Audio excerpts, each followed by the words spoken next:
my doubts on how to sort of frame this video, because what I really just want to do is that I want to show you some of the crafts and hobbies and generally things that I do to keep myself motivated and encouraged, and things that I'm passionate about in my everyday life. So this is just going to be a week of that. So I have this idea. I want to go and see if I can find wild garlic or ramson somewhere. I live in the forest, so I feel like that should be pretty doable. I tried to do that last year as well, and I was successful. I found some ramson after having like a long run around the forest, and then I found them at the exact place I started. So let's see if I can be a little bit more attentive this year and see if I can find them without having to do like the whole big thing. There's so much of the forest I haven't explored yet. Like, that is a pretty good opportunity to do that. Also, just a little service announcement. Before you go out and forage anything, make sure that you are not picking endangered species. There are different laws and legal frameworks when it comes to what kind of things you can pick and take back home with you. In Denmark, wild garlic is not a protected species, but some places it is. So just do that research and find out if you are actually allowed to take it, or if it would be detrimental to the ecosystem. And no matter if it's allowed or if it's not allowed, obviously don't be a dick about it. And don't take everything. Always leave a lot of it. Never vacuum the entire area of something. That is bullshit behavior, both for local biodiversity, but also for other people that might want to get some. So just take what you know that you need right now and like be mindful with it. Let me know if you like to forage, or if you have done it and like what you found and what you've used it for.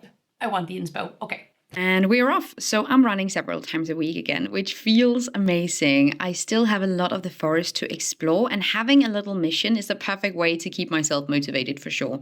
I looked through the forest floor along the path, obviously without treading over anything, so I'm just sticking to my path here. Surprisingly, I noticed so many new things when I was running looking for something, you know? I was way more attentive to how the environment changed around me, how nature changed, and how many different types of forest I actually ran through. At some point, I was low-key just running on sand, like loose beach sand.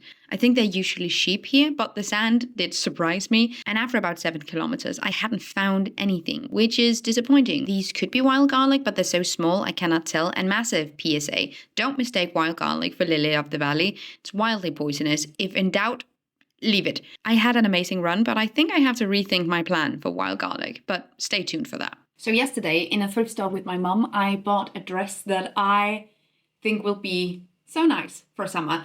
It's very cottage, it's 100% cotton, it's made in Italy. It's great quality, really. It's just the fit. Not long ago, I saw someone on TikTok alter a dress to cinch the waist without actually doing any sewing. Now, I will do sewing if necessary. It's just this thing seems like it requires a sewing machine. I don't have that. I only have my bare hands, which will take forever. So if there is an easier way where we can skip a lot of that work, I will definitely be jumping on that. Also, I kind of like the idea of altering it without actually doing any sewing, because that means that I can alter it back if I ever want that. So we're gonna try and see if that works today. We need a ribbon. The ribbon that I have is literally from my birthday. It's just this, and I think this will work. Is this the best color combination? No, but I also don't care. So I might get some sturdier ribbon at some point, but like this is fine for trying it out. And you need safety pins. This is how I apparently organize them. Organize is a word doing some very heavy lifting currently. Let's try and make it. So doing absolutely nothing to it. This is the dress. You can sort of pop your shoulder out, but overall this is where we are. And I feel like this low-key is giving like Victorian slumber party. I would wear this off shoulder, but I still think this is kind of unflattering. Follow me on this. Da da da da da da. Now this is nice. Am I crazy? Like, this is nice. We're gonna try and see if we can make this happen. So here's what I did. Low effort crafts, you know? I turned the dress inside out, and on the back of it, I took the safety pins and attached 4 of them in 2 rows. Make sure to not take the safety pins all the way through both layers, of course, only the first layer of fabric. After the safety pins have been placed, I flipped the dress on the right side out and took my ribbon and ran it through the metal hoops we have now created with the safety pins. I reckon you could have made more rows if you wanted to, but for now, we're just gonna try it with these 4, and this is where we're at. Okay, a little quick update. update. So I went in and I moved the safety pins 2 times. You can sort of see where they were before. It's tugging in this like light fabric just a little bit. So I don't think that this is actually a solution that is very like future oriented. But for now, for like a quick fix, I think it works great. Now I've placed the safety pins basically like within the seam along the side instead. I started on the back over here and I moved it here. Simply because there's so much fabric and I need a lot of cinching. But also, coincidentally, I think this is one of the stronger places. The safety pin will be much more secure and I don't think it will tug on the fabric as much. So I think that is an unforeseen benefit. Let's see how it looks now. This is so stinking cute. I am so excited. Okay, look at this. Are we kidding? Now I'm cinching the waist, and do you see what I mean? Maybe we could have done more rows, but I love how this turned out. And the best part is I can just take the safety pins out if I want the dress back to its flowy original state. I actually asked on Instagram what people preferred, and the vast majority said they liked it better flowy, but that was before I showed the results, so maybe, I don't know, let me know which version do you prefer here. Welcome to another episode of whatever I want to put in this vlog. Yesterday I went to a ceramic studio and I picked up some stuff me and my partner made last month, and it was finally ready from the kiln to show you, because last time I did this I also showed you what I made. Last time I made this little pitcher for oat milk for my coffee. I am still missing 2 pieces, but I will just talk to you guys about them and I will show you what I have. Anyway, these mugs, which I absolutely love. This is kind of like a normal coffee sized thing, and this is for a shot of espresso. Great, like great for everyday use. I like a small cup. I love a small cup. This is very much giving I'm excited about my ceramics and you better be nice. My partner made this. It's a little spoon holder. Love this for the stove right next to it. So the spoon always has a place to rest. You know, I'm a big sucker for anything uneven, organic shapes, that kind of thing. This is so nice. So what I specifically needed was, I often do recipes and I film ingredients and what I put into things, etc. And one of the things that I need is a little tray that holds all the spices that I use in a specific recipe. Kind of see the measurement on the tray. Does that make sense? Probably not. So to fit those specific needs, I made this. So I always know when I take pictures of things for recipes and I have to write the recipe later, I know exactly how much of each thing I have used. And the 2 things that have disappeared that I hope resurface in the workshop. It's a little box for growing chives at home with drainage holes, and it could be really nice resurfaced. And I also made a wiener for the nude bathroom. It's very detailed and it's big and it's veiny. We laughed about it yesterday because how does that disappear? It's quite the eye catcher. So I don't know, but I hope it resurfaces. Otherwise I have to go back to the workshop and make another one. In a recent post on social media, I also promised that I would show you my Stardew Valley farm, and this is one of the things that I do to stay sane and normal, and one of the things I do to unwind and just relax. I play Stardew Valley on my tablet like nobody's business, and I promise to show you what my farm looks like and sort of where I'm at. If you don't play Stardew Valley, this is incredibly boring to you, I am aware, but the people that get it. I am excited about this. This little game has just waltzed its way into my heart and has replaced the love I had for The Sims, because I hate EA at this point and everything that they do, and it's a whole thing. So I'm excited. Okay, I will show you my Stardew Valley farm and then we will get on with the day. Promise. Okay. So I realize this might not be content for everyone, but alas, here we go. We're going into my most recent save, which is this one. I just arrived in spring year 5. So I've been playing this for a hot second, you know? So the thing is, I always play this game when I am, you know, traveling, when I'm taking the bus, I'm taking the train for longer periods of time. I always do this, just check everything out. But yeah, this is my house. I have some kids. I'm married to Sebastian. Look at him, the emo guy. Okay, let's go out into the farm. Now, we have a lot of stuff that hasn't really started to bloom yet, but this is sort of where we are. None of my vegetables are ready at this point. Here you have a little shed with chickens, some blue chickens, some dark chickens, void chickens, sure. And here we have the farm. I just need a big melon here, and then it will be perfect. Then we have the pigs, we have ostriches, and then down here we have chickens and cows all together. Look at that, so nice. This is the farm. And you know, for someone who has a very anti-capitalistic approach to things, I'm really running this thing like I'm Jeff Bezos at this point. It is optimized for profit. I'm sorry to say, that is just how I've done it. All of this is ancient fruit, and then we have star fruit as well. So yeah, this is the farm. So this turned out to not be a terribly exciting day. After work, I went on a short run and then I started working on emptying the fridge and I forgot to film the actual cooking. Sorry. Here it's just me plating the pasta. I have several basic recipes for stuff like this, by the way, so I'll leave some links down below in the description if you want a rough idea of what to do. But low-key, 9 out of 10 times I don't follow a recipe. I just jam it out and that is how I unwind by the end of the day. Rise and shine. In a very recent video, I talked about how I reuse coffee because, you know, sometimes you make coffee and you forget about it. And I don't like to drink cold coffee. Okay, so I like to drink iced coffee, but having a warm cup of coffee that then gets cold, I repurpose like in baking or like for other things. And I recently saved some. These are just my coffee leftovers and we're gonna make iced coffee with them. Look at that. We're just gonna do one more. Look at that. The oat milk that I am using. And some espresso.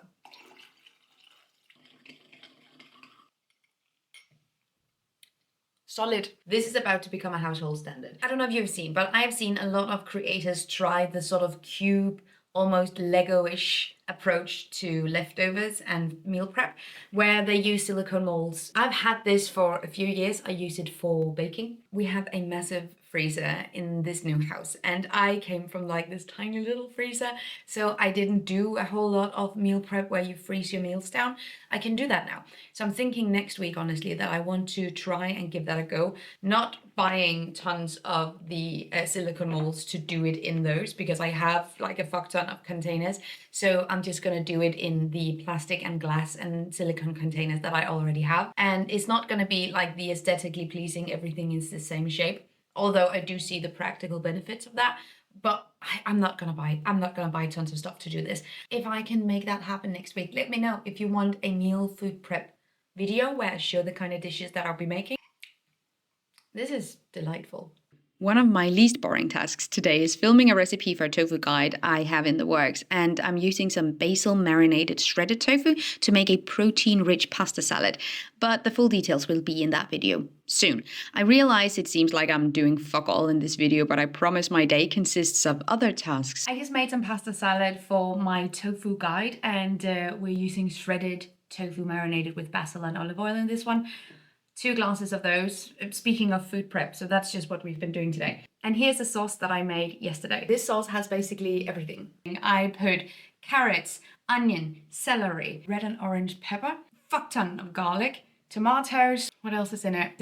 Everything that was in my fridge that could go into a sauce. Added some soy minced, and now this is gold. Never underestimate the power of a basic tomato sauce for everything. This goes in the freezer, these go in the fridge. Now I have lunch for the next 2 days. Skål. And the veg jars are obviously superior. To reorganize the office at some point because it feels very chaotic in here. Standing here, I got this in a thrift store recently and I haven't found a good place for it. And this reminds me, if we just postpone this part. Let's go out into the garden and I want to show you something. Because hello, it's the end of March. It's the beginning of spring. I have plans, I have progress, and let's just go for a little garden tour. A garden promenade, if you will. The sun right now, to die for. The air's still pretty cold, but you can feel there's some warmth there in the sun. Oh my God. Perfect. Here we have a little water bath for the birds and I have some mint here. It looks real shit right now, but I think it's gonna bounce back. We got these as a housewarming present and they recently started blooming. Love them, but they're massive. Keep them coming, girl. I love this. These clovers are edible, so I use these as garnish as well. I might actually do like a bigger area just dedicated to greenery like this because I use it in my cooking all the time and I would love to be self-reliant. Right now, I just have these in a little pot. So one of the herbs that's actually doing the best is this rosemary. It has shot up so quickly. This bit has come just within the last 2 weeks. I am excited about this. It's doing so well. In between all the leaves and shrubbery here, you can see some small strawberry plants. I'm kind of excited to see if something happens here. We try to keep as many leaves out of this area as possible, but I'm also just embracing whatever this garden wants to do, I feel like. These are all small strawberry plants. Oh yeah, and in this basket I have planted chives, but they haven't come up yet, so this is just incredibly boring, just dirt. There are also so many of these pots that I've found in the bushes, seemingly with discarded plants where everything has just been thrown out into the wild. I know. So the thing is, we got tons of plants and pots all kinds of different stuff for the garden from the previous owner. And because we took over the house like halfway through October, we haven't really seen what's in a lot of these things, but I can see a lot of the stuff that I originally just like had written off and thought, okay, I might just use this for compost or whatnot, are starting to bloom and sprout. So we're just gonna wait it out. We're having our first everything with this house and this garden. So we're also just using our first spring here to see what happens, how the house reacts, what kind of plants there are. So there's a lot of plants, I don't know what it is, but they're starting to sprout and I thought they were dead, which is fantastic. So we're just gonna wait it out and see what happens. But I have like 3 main things that I really want to do this spring. First of all, I want to establish a herb garden. I don't think it's going to be in soil like in the garden. Maybe at some point that would be ideal. But I want to be able to go out and get various types of herbs for cooking. That would be my dream. Then I want to grow some berries. We do have some berry bushes around, but I also want to be more deliberate with it. And then potatoes. From everything that I have heard, it is an easy, low effort, like beginner friendly way of getting into gardening. So we have some potatoes sprouting in the kitchen right now that we're gonna set out in a sec. I also went on Facebook Marketplace not very long ago and found a guy who makes big planters from recycled wood. Being outside, the fresh air, having this land, I love it so much. So, okay, I want to show you the planter. 1 second. It's big.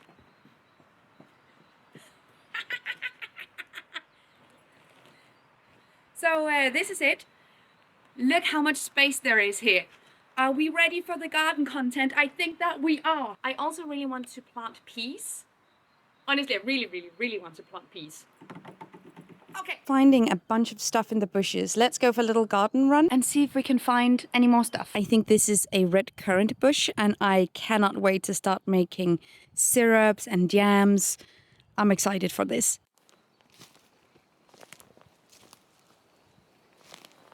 This sad little thing is a young cherry tree that we planted out when we moved in. And as you can see, she is starting to sprout somewhere. But the deer also definitely get to her. This is the beginning of a little insect hotel that I started establishing. It's gonna be way bigger. And can we just say hello to my absolute favorite tree? Hey girl. So this is a different thing, but there are all these additional bricks and I'm going to build something with these, perhaps this summer. But we have tons of additional materials and this is great. I'm definitely going to use this. So this is perfectly camouflaged. I haven't actually seen this before, but that's a basket. Make it make sense. Right behind the shed, there is a fuck-ass quartz. This is super nice. See, this is what I mean. These plants have just been thrown away. They're not really living up to their full potential in the bushes. But I feel like this ivy is doing its own thing though. And I don't know, as soon as you see them everywhere. And sometimes they've also just been thrown out with the plastic still. That is not how we fuck around in the woods. Some of the pots are also broken like this, which is really just a shame. It might have been thrown into the bushes broken, or the frost could have done it. Anyway, I feel like this is a waste. And yes, that is a Christmas decoration. But look at the ants go. Love it. There's also this thing underneath the shed, and I feel like we're gonna use this for summer. Imagine filling it with cold water and drinks. My breakfast this morning definitely bears witness to the fact that we have a very empty fridge. I don't know if this is the most inspiring background, but here we are. Okay, so we have chili hummus, we have vegan deli slices, sort of like a chickeny vibe. We have cabbage, and we have pickled cucumber and mayo. I haven't had this combination before, but let's give it a go. That's actually really nice. I love the cabbage here because it sort of provides some crunch to an otherwise very soft experience. I'm good. And that is my week. These are, I guess, at least some highlights that I feel like are fun, engaging, but they're also sort of the crafts and hobbies that keep my motivation intact, that keep me encouraged, and that keep me wanting to learn more and be curious and to better myself, improve my skills and whatnot. Like there are quite possibly a million reasons to feel discouraged and unmotivated all the time, now more than ever, I reckon. But the best ways to cure or prevent climate anxiety or any kind of really any kind of externally caused source of frustration is through action, is through doing something. I'm often asked what keeps me motivated, and I feel like that is a very fair question. So I cannot understate the importance of hobbies, of things that you're passionate about, even if they don't feel related to climate change or to environmentalism. There's always a way. Having things that work as outlets, both physically as well as mentally, are the way that we keep ourselves motivated, are the way that we keep going. And these are just a highlight reel of the things that I'm passionate about in my everyday life. I hope that you liked this video. If you did, you can leave me a thumbs up, that would make my day, and subscribe to this channel if you haven't already, because we both talk about the really bad stuff and the really good stuff. We need to be able to contain all of it. Let me know what you do to unwind or to keep yourself motivated or encouraged in environmentalism, in sustainability, in green action. How do you keep this interest alive? Let me know down below. And thank you so much for watching. Have an amazing day. I will see you guys next time. Take really good care of yourselves. Until then, bye.